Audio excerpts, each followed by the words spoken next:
FireRed and LeafGreen are back.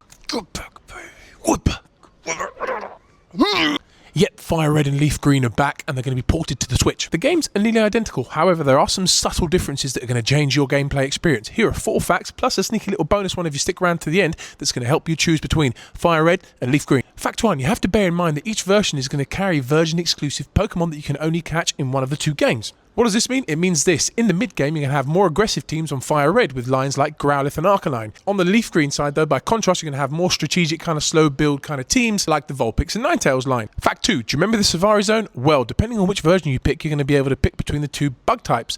In FireRed, you're going to have Scyther. In LeafGreen, you're going to have Pinsir. Remember, Scyther's base speed is 100 in the games, which gives you a mid-game sweeper. Pinsir is slower, but has a higher attack base stat total. The bigger difference, though, is that Scyther actually evolves into Sizzle late game, which gives you that Steel-type advantage. Fact 3, another important difference in this game centered around the version exclusives is that in FireRed you're going to be able to catch Electabuzz and in LeafGreen you're going to be able to catch Magmar. This is important. Why? Because late game, if you need an electric type attacker, Electabuzz is going to be a good option instead of having to evolve Pikachu into Raichu.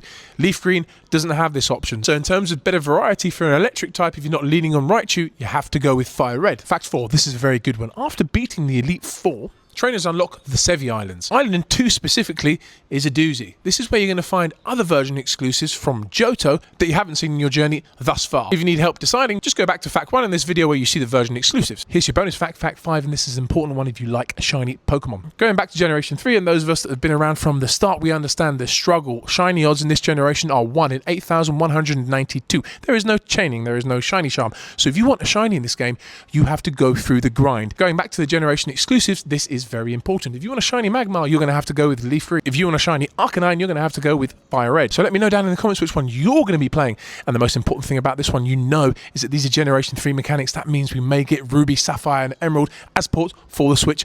Please. I'll catch you in the next one. Bye.